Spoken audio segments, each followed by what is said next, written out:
Okay, guys, so I'd like to get started. We're going to take a look at the Skin as Retouch homework that got turned in, just to go over a few things.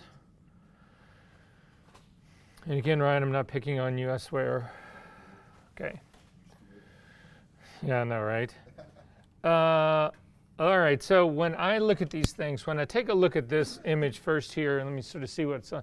It's a little more blurred on the screen here than it actually is on mine, but there's still quite a bit of blotchiness in the skin. This is one of the things, the tonal retouch large, that challenged a lot of people. You can actually see there's a little light spot here, dark spot here, light spot here, whatever. The whole idea of that tonal large retouching layer is to actually smooth all this stuff out. But when people first start working with it, a lot of times they end up creating more of a problem than they're actually solving, and that's pretty much the case here. If we turn this part off, well, you can see here in Ryan's case as well, it looks like he's got both large and small mixed together, so he actually does. So this is some of his small work right here, although it looks primarily like large work to me. This is what his large layer looks like right here. Again, they seem to be the size of the dot and the detail that he's going after here seem to me to be pretty much the same in this. You'll also notice a couple of other problems here, and this is a really easy one to spot. What's wrong with this?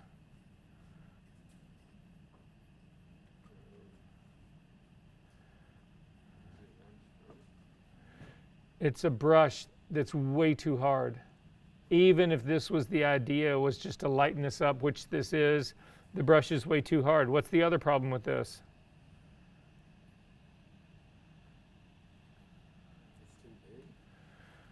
Probably too big, but the edges are too hard. So we've already talked about that for the brush part, but look at the color. This is not the color of skin. This is black and white. This is gray. So in using it, he is actually still lightening the image up. It is a dodging layer. It's a dodging move.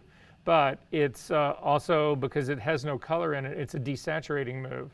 So if you take a look at it, you can actually spot it. Look at the sort of like that darker ring around here. It's not a darkness, it's a loss of saturation of color. So it starts to become gray is what's really beginning to happen in it. So at any rate, back to taking a quick peek at this.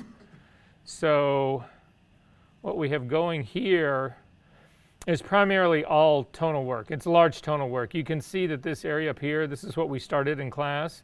This is more what detail work should actually look like. It's very small, it's very precise. It's about the size of the pieces of whatever your image that you're actually trying to dodge and burn. But look at all the overlap here. This is all coming from, you see these sort of concentric rings. This is all coming from a brush that's just way too hard. So again, I will say this, and it just becomes a matter of habit, and it's just something you've got to get into. Every time you change a tool, your eyes need to come up here to the options palette, and you need to check your options. So if I hit the B key right now, I have no idea how hard or soft my brush is, but if I click on the drop down, I can see it's right somewhere in the middle. Somewhere in the middle is great for some occasions, but horrible for others. So it's, again, you just need to train yourself to constantly be looking up here, looking up here, looking up here to make sure that the options are set the way you hope them to actually be set.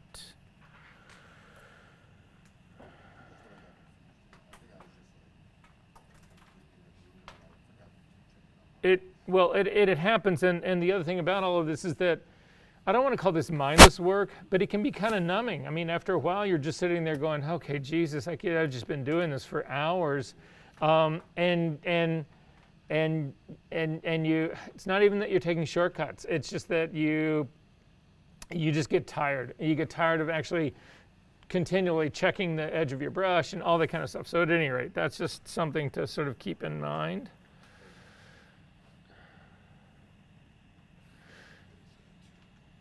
I want to take a look at Anhai's next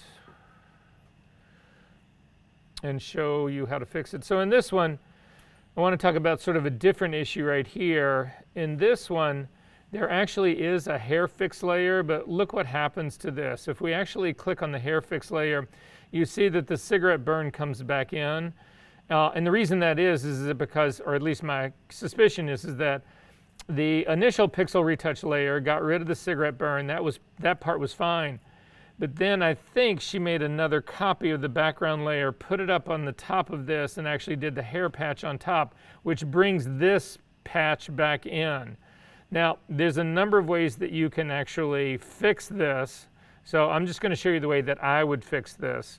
So I'm going to come up to the hair layer really quickly. I'm going to hold down the Option key and click on my Add Layer Mask. That puts on a black layer mask so that none of the hair fix shows. I'm going to take the B key to get a brush and make it a relatively large brush, relatively speaking, about this size right here. Hit the X key to default, the D key to default my foreground and background colors to black and white. White is my foreground color right now. Again, check my blending mode. I'm going to go ahead and leave it at this half hardness, normal blending mode, 100% opacity, 100% flow, and then simply paint the correction back in. So I'm painting over all of the hair area right here. And you can see I can paint over the eye, all that as long as I don't paint over the cigarette burn, I don't need to really worry about that part. However, before I merge this whole thing down, I want to check the mask really quick to see if I've missed any holes in it, so to speak. So I'm going to hold down the Option key and click on the mask, and you can see I've missed this area right here. And this can be problematic because if this is new hair right here and it's supposed to be part of my fix, it's not included right now. So I'm simply going to paint across that like that to make sure that that part is complete. I've also got something up in the corner. I might as well make all of this solid so that when I blend this thing down, it will actually work. So this is now the hair fix right here, but the cigarette patch is still there. Then the command shortcut, keyboard shortcut for actually doing a merge down is Command E. It'll actually merge all of that stuff down. So everything that just happened on that hair layer has now been merged down into the pixel retouch, which is really where it belongs because the hair patch is a pixel retouch. So this is how you would ultimately get back to all of that and actually have the best of both going on in here.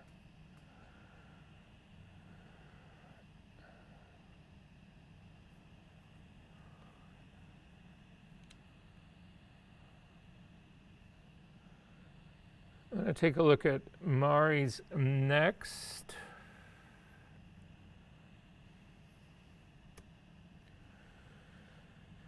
So in Mari, she actually starts out pretty well. You can see this is what her tonal small work actually looks like.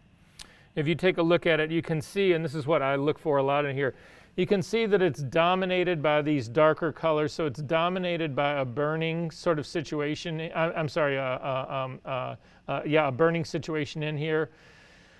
The problem that you have with that is if we look at the image in its entirety, what it's really doing, it's knocking the entire highlight off of her skin. That whole thing is getting brought down.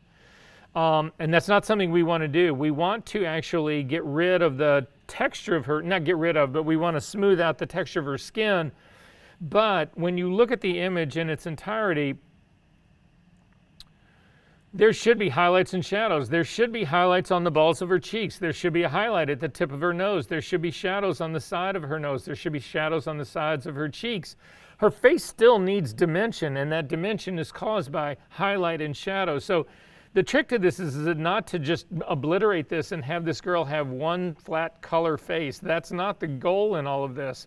The goal in this is actually to remove that texture of her skin. That's not remove, but smooth out the texture of her skin. And also to smooth out the blotchiness of her face, and then probably finally to reintroduce some contouring in her face, which we will look at in just a second. But at any rate, so the move in this dominantly is just pulling everything down. And the way that I typically look at this, when I'm looking at my tonal retouch layer here, and you can see I'm pulled back here, but you still see the same thing. It's dominated by more burning than it is dodging. And in a perfect world in here, those dodging and burning areas would be pretty close to equaling each other out. So if you look at this and it's dominated by one, you'll realize that you're actually pushing down the entire highlight area of that whole area of her skin, not just those little, the little areas in there that you actually need to make a little bit darker. So anyway, it's just something to look at and to sort of think about and to keep into mind. And then couple of other things here really quick.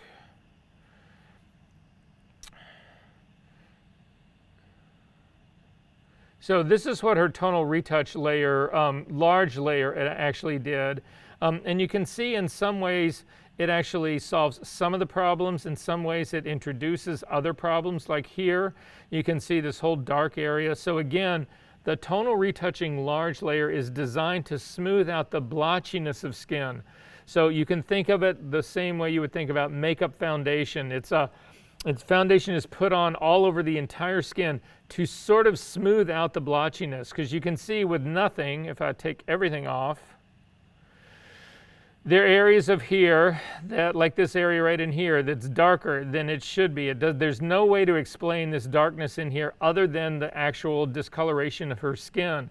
The same thing on her upper lip, that's another area. The same thing underneath her eyes, that's another area. The same thing sort of in this sort of like a ramp that comes down off her nose. It's not that the edge of her nose or the sides of her nose are wrong, those are actually right, but this part that actually comes down in here is considerably darker than the area that's right next to it. We're just trying to soften this line up a little bit. This area that's on the side of her cheek right here is actually a shadow from her sleeve. So I'm not so concerned about that one. But you can also see this really hard line and shadow line that's right under her lip. All of this, it's not that this thing should be eliminated, it should just be lifted so that the transition between this area right here and her chin is not so extreme. And again, you'll spot these areas all the way around her face, that kind of thing. So that's really sort of what this whole part is about. The other thing that I felt about all of this is that if you turn on her lightening of her eyes and her teeth, they seem overdone to me. So this is the eye whitening right here. It just seems all of a sudden she's like got electric eyes. It's just way too strong. So I would, to fix that, it's not, I mean, she doesn't have to go back in and correct hardly anything. Just take the opacity of this and slide it down till it's a more natural, sort of like believable thing. So I'm going to drop it down here. This is down to like a 40% right now. And it's still a really nice little pop. It cleans up her eyes, but it keeps her eyes believable. One of the problems a lot of people get into when they're doing things like teeth is that in order for her teeth to be inside of her mouth, there needs to be a shadow from her upper lip on the upper part of those teeth. So I'm going to turn off the retouching for the teeth, and you can see what I'm actually talking about. There's a darker area here along the top. That would be natural because that's a shadow coming from her upper lip. But by the time you get to the lower part of the teeth, they're not actually in shadow. The light itself is being able to see those part of her teeth directly. If you eliminate that shadow like this, you end up pulling the teeth forward out of her mouth. And if you completely eliminate this shadow, there's still some left. But if you completely eliminate that shadow, her teeth will be as forward as the very front of her lips. Does that make sense, everybody? So it's those sorts of things that you need to sort of keep in mind when you're doing this kind of work. Again, my sense is here, it's still probably good enough. It's just too strong. So I'm just going to cut the opacity part of it back down. We're going to double click the hand out. I'll turn on everybody else. And you can just sort of see the difference in this. So this is with the eyes and the teeth turned down. This is what she turned in, and this is like a more believable, realistic version of all of that.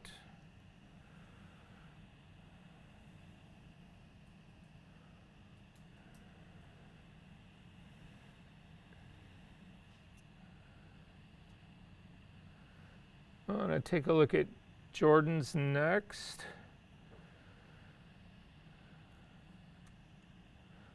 So in this one, I thought the skin work was actually really well done. It still looks like skin to me. I mean, maybe you could push this a little bit further, but for the most part, I actually thought it was pretty well done. So this is the difference of it on and off. A pretty good job. What I get nervous about here, though, and this happens to everybody, is that you're working on the small tonal detail work, whatever, and then you go back and you get bored with it, and then you want to work on the large detail work part of it at all. And the problem that you run into with this, when you mix the tonal detail and the small and the large together, if you screw up the large, your only recourse is to get rid of it, and you end up getting rid of all the small work at the same time, which is a nightmare. Because the small work takes you hours and hours and hours. The large tonal work shouldn't be taking you more than 15, 20, 30 minutes tops. Whereas the small work can take you 8, 10, 12 hours. So when you mix the two together, if you screw up the large work, again, your only recourse is to go in here and remove it, and you end up removing the small detail work as well. So it's just, that's part of the reason that we keep it on separate layers. If we take a look at Jordan's second, his tonal retouch layer in terms of the large, what he's largely done here, he's smoothed a few things out, but you can see there's a real absence of any work done on the nose itself, and also on the forehead itself. So if we take a look at the effect of that, you can actually see that the forehead is darker than the rest of the face. It almost makes it a little bit mask-like. So this is the control part of it. Lifting the entire tone of the face actually does tend to smooth things out. This is a trick for anybody is anybody in here shooting beauty? Occasionally? Dream to, want to, whatever. One of the great tricks, no matter what the skin tone is that the more you can blow it out, the smoother the skin ultimately becomes. So really lifting that tone up a lot will actually solve a lot of problems inherent in it. And basically you've done that in post. But if I look at the nose doesn't match the skin tone. It really sort of like sticks out. Again, if we do this on and off, you can sort of see what's happening in here. So it's just a little bit too mask-like.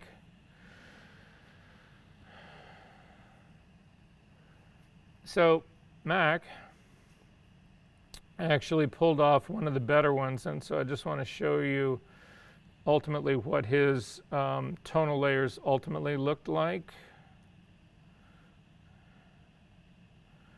Again, I would have maybe pushed the skin a little bit further. It's still pretty good in here, but this is what his looks like. You can see all the really small detail work is on here. There's a little bit of large work on here, and again, I make this mistake as well.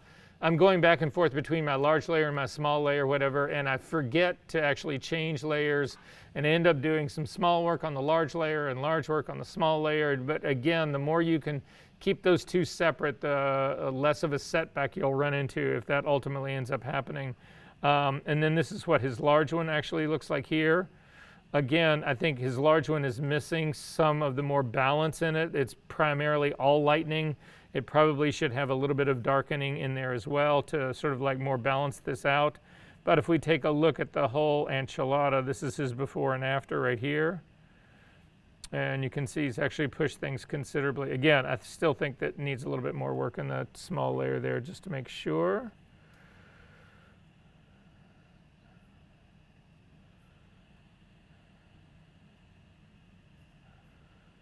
We'll take a look at Vivian's really quick.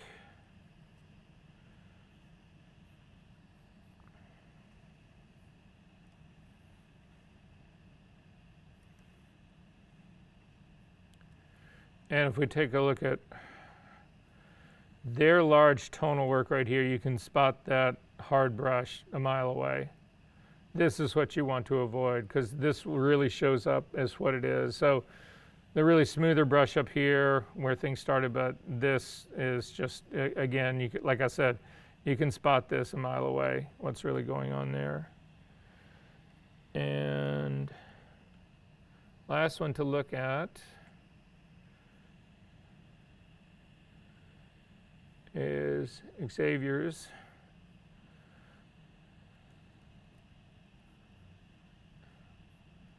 And again, I thought this was pretty well done.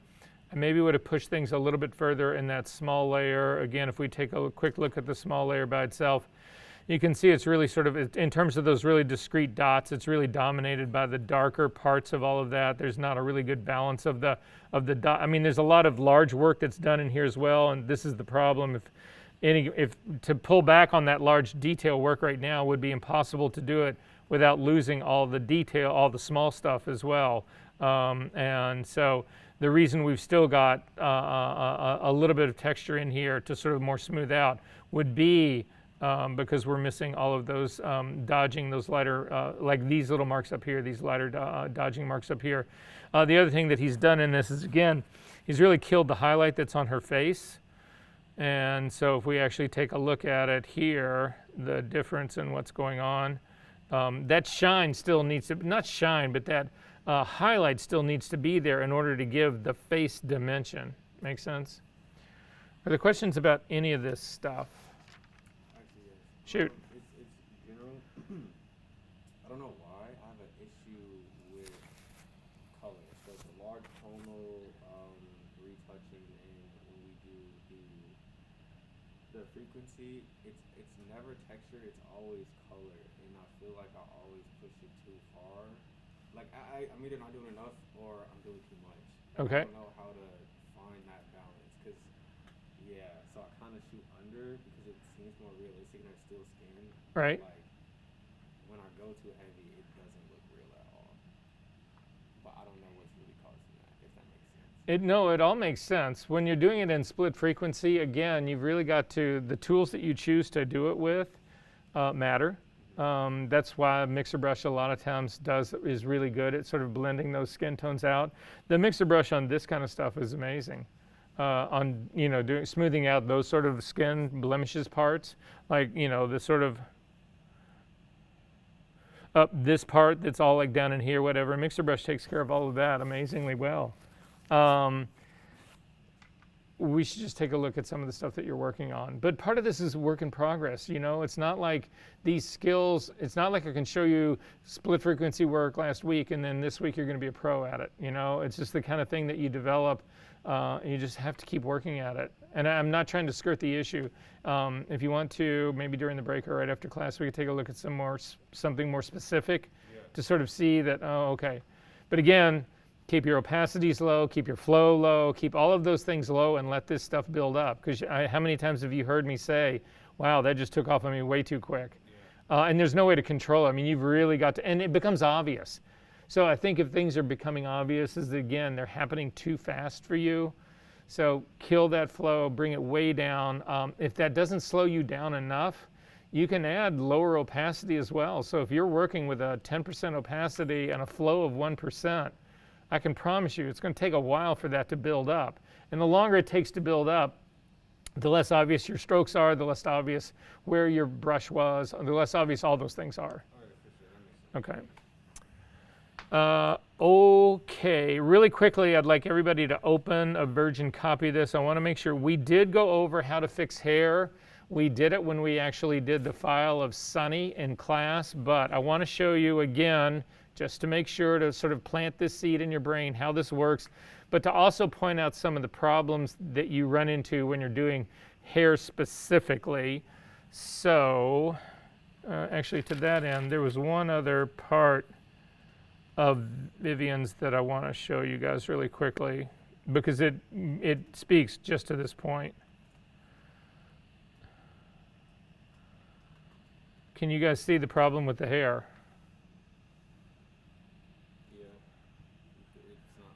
This is what it looked like without, and this is what it looks like now.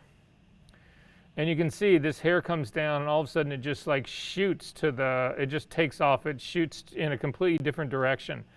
The direction is wrong, but also if we actually take a look at this is one of the problems that we run into all the time. Where is this dark hair right here? Where is this coming from? There's blank space up here. This hair's got to be growing out of the middle of her forehead. There's nothing else that would explain it. And then what's going on here? There's hair that's coming down. All of a sudden it's blank, and then it continues on, and then it's blank again, and then it continues on. And people look at this stuff and say, well, it's just, this isn't a hair story. It's not about the hair. It's blah, blah, blah, blah, blah, blah.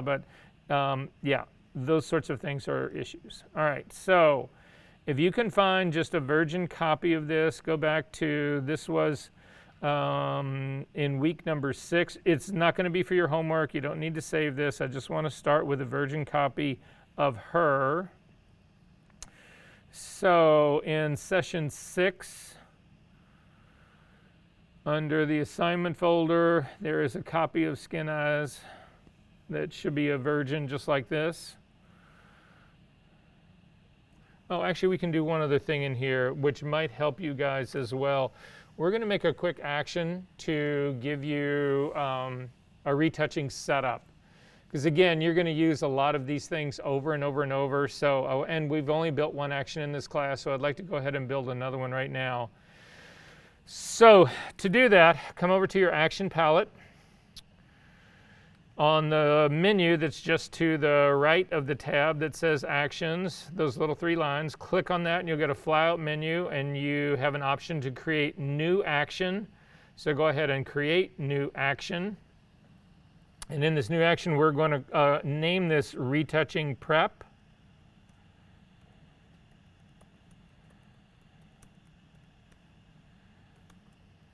And again, I'm just going to leave this in my default action group and go ahead and click record.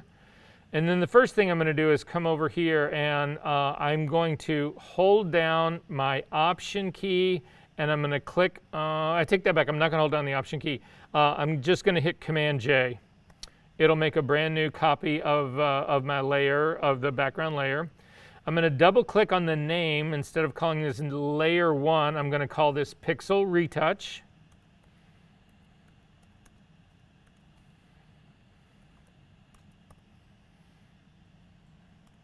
And hit the return key or the enter key to go ahead and accept that name. Then I'm going to hold down the option key and click on the add blank layer. It's the square at the bottom of your layers palette that has the little plus in it. Click on that. It'll actually open up a new layer dialog box, and I'm going to call this Tonal Retouch Small.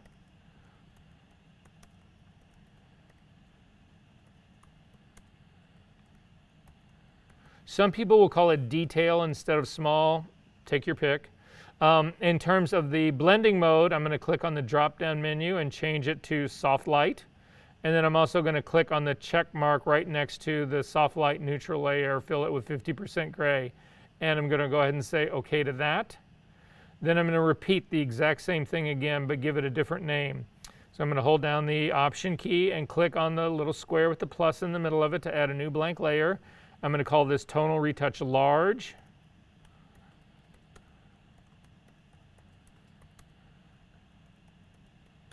And again, select the blending mode of Soft Light and click on the check mark to fill that with 50% gray and say OK.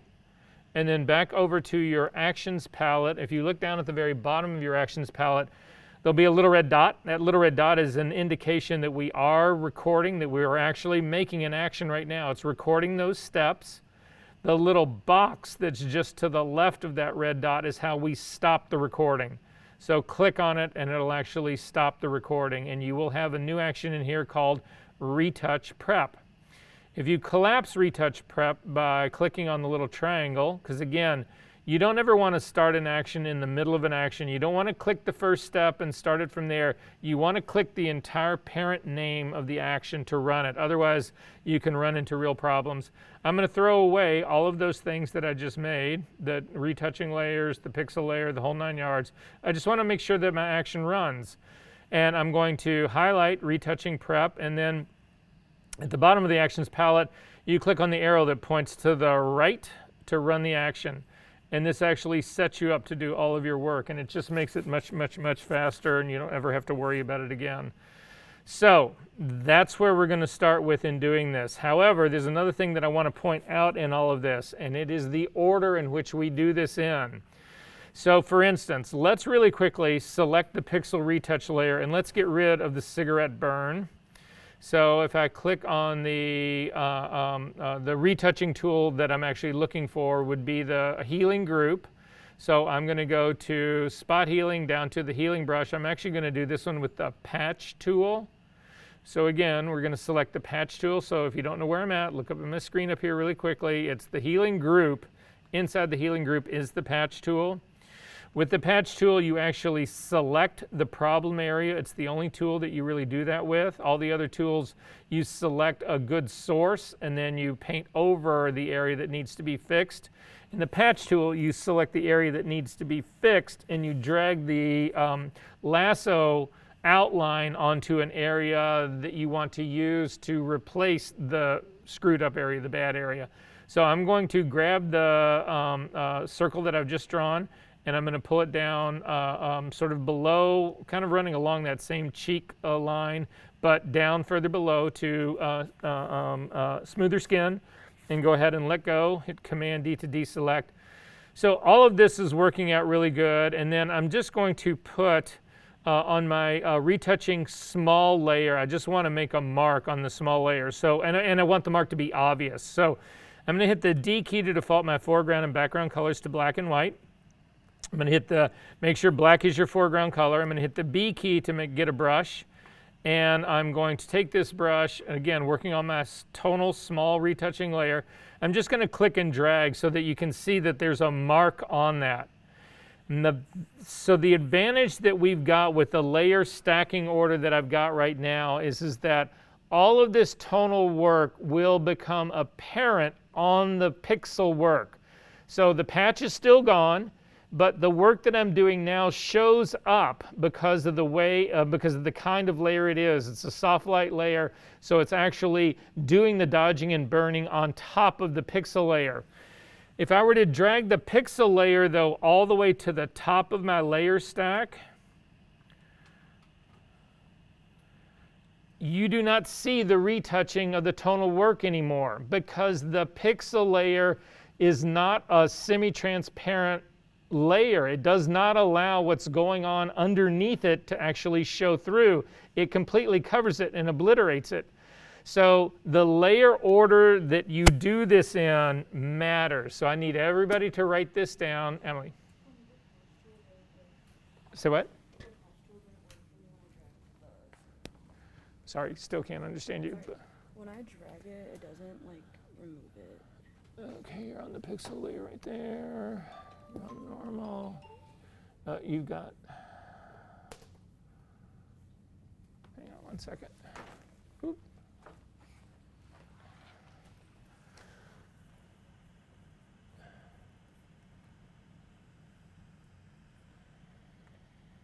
Yeah, it's because you've got your source destination flipped. So hit Command D to deselect. Good, come up here and click on source. All right, and then let's try this again. You're on this guy. Yep, and let go. So anyway, I need everybody to write this down. The layer order that you do your work in, because this part matters. Because otherwise, what you end up having to do, this would be the way if I was forced to do this to get around what I just showed you. I'm going to put this layer back here together. The way to get around this would be to go to your very top layer and do Command, Option, Shift, and hit the letter E, and it does a merged stamp version on the very top. The problem with this is that this bakes all of my tonal and pixel work into this layer. I can't undo this. This is very different than me having this situation, which looks the same, but being able to still amend my tonal retouching layer. Once I've actually merged those all together, this is a baked file up here. I can't undo this part. I mean, I could go in here and try to retouch this, this dark line out, but so the layer order in this part matters incredibly. So this is your layer order. You always do it in this order.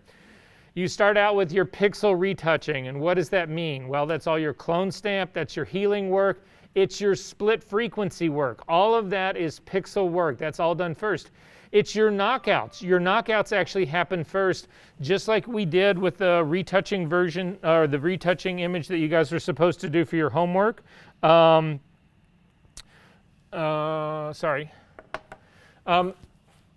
We actually created a new version. We knocked the girl out of the green screen. We added a white background. We then removed the spill of that, and then we merged all of that together to create a new version that you could then start to do your split frequency work with. If you don't do that if you don't do that and you go to do the split frequency work, you'll start getting really weird halos. If you try to mask out both the high layer and the low layer, it becomes problematic. So this is just not the way to do it. So back to what I was trying to say in the beginning. The order that you actually do this in is, the first is all your pixel work. The second is all your tonal work.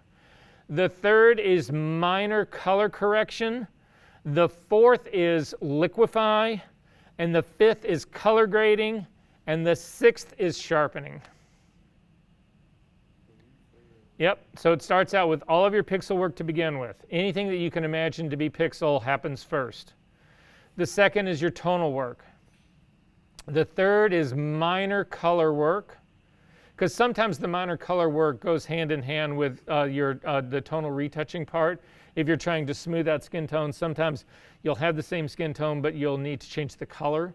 Because like if somebody has a sunburn or something, or, you know, that kind of stuff, or it's a reddish part or what, anyway, makeup that's not done well. So anyway, color happens. So pixel first, tonal next, color after that, liquify happens after that. Liquify,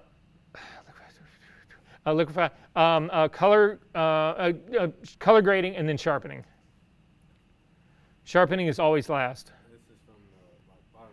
From the bottom all the way up to the top, yeah. And the order that you should actually be doing it in. Now that doesn't mean that when you're, say, like doing your tonal work, that you can't go right back down onto your pixel layer and do work on your pixel layer, because again, like all those spots that we couldn't, all those little white spots that we couldn't burn, those are all sitting down on the pixel layer. So there's nothing to prevent you from going back and forth between all of these.